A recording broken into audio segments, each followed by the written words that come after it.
Up with KREM begins now. 6:30 on our Wednesday morning. Well, typically in June, local parents might be getting ready to send kids to Camp Reed in Spokane, but it will look different this year due to the pandemic. The YMCA will not offer its traditional camp. Instead, it will offer family camps. Families can participate in arts and crafts, waterfront activities, and campfire time. It will run through July and August. This morning, we want to hear from you. Do you think it's safe for kids to participate in summer camps this year? Right now, 62% of you voting say no, you don't. Well, thank you so much for being up with KREM this morning. Welcome back. I'm Jen York, joined by my colleagues Evan Narani and Dana Marie McNichol. Well, as anger and heartbreak sweep across the nation, CNN and Sesame Street are now joining forces to address racism. Coming up in just the next few minutes, Dana Marie will let us know how Emo and his friends will explain the violent protests across the country. Plus, you may want to consider indoor plans for this weekend. Evan will be back to tell us about the potential for rain showers come the weekend. Now, we begin this morning. We want to take a live look over downtown Spokane.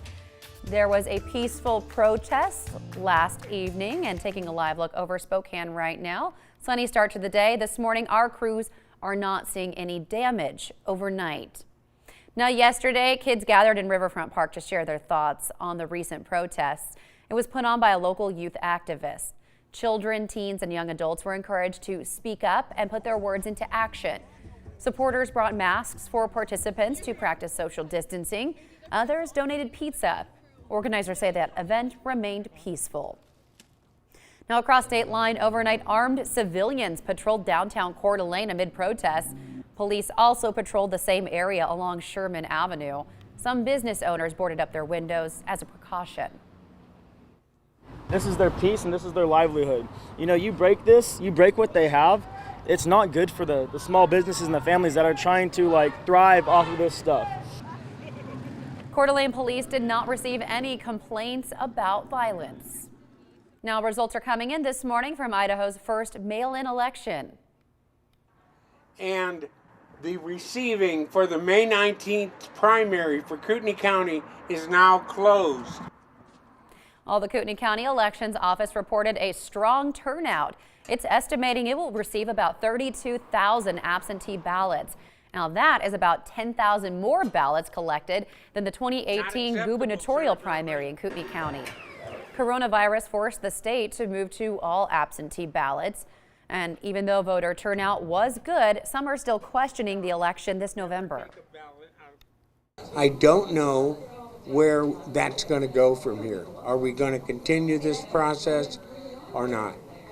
Hard to say. I don't mind doing it for this one, but for the general election in November, I really don't welcome that because I think there'll be a lot of fraud. I've been doing it for 20 years now, and I like the convenience of it.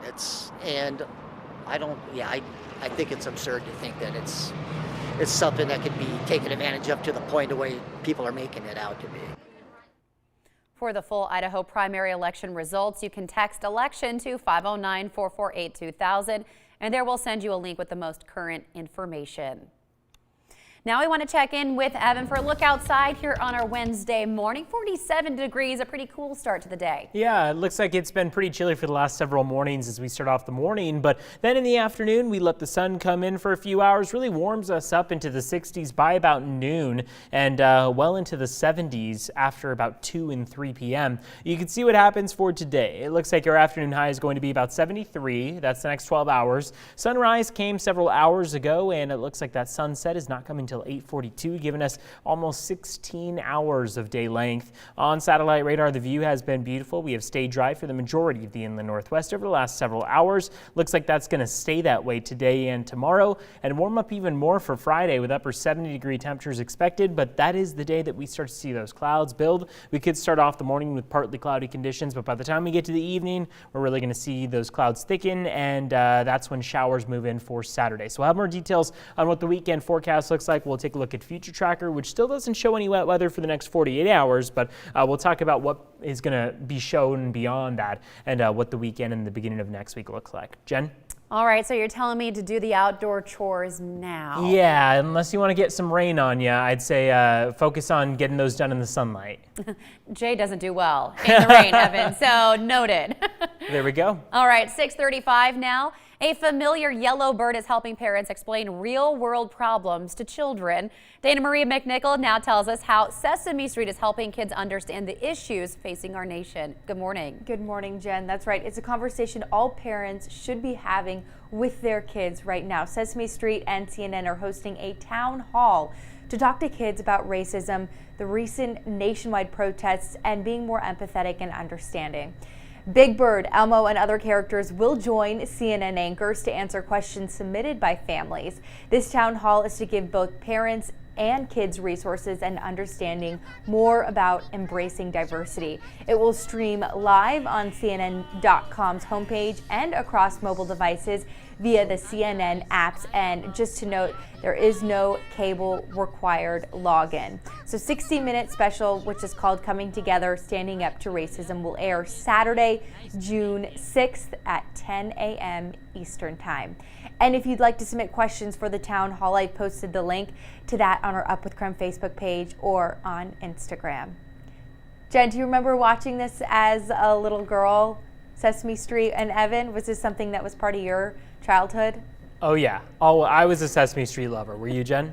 I actually wasn't. I didn't watch a whole lot of Sesame Street. Obviously know what Sesame Street is. I've seen the show, but I just like that it's opening the door and opening that narrative for kids to try to understand the issues that are facing our nation, because certainly that can be confusing for young ones and scary too. And they have a pretty long history of having been very open to issues of discrimination and covering those kinds of civil rights issues. And so I think it makes sense that they're kind of leading the charge for the kids to be able to see, you know, how to act like an adult, how to be respectful and responsible and all those kinds of things. And just to piggyback off that comment, on social media this morning, Sesame Street did participate in Blackout Tuesday yesterday and posted, and so many of the comments on social media were thanking them for, you know, teaching them their whole childhood, and they remember growing up and the lessons that they learned and how they felt supported. And, you know, just the concept of diversity, embracing that from a young age for a lot of people was a big deal on social media. So I don't know. I think this is great. I think that it gives the parents a really great opportunity to ask questions in a time like this. Exactly. It's a perfect opportunity. All right, Dana Marie, thank you very much. We're going to take a quick break and be back after this with a check of the forecast that shows what we're looking at outside. Mostly sunny skies. We'll have details on what the weekend forecast looks like coming up.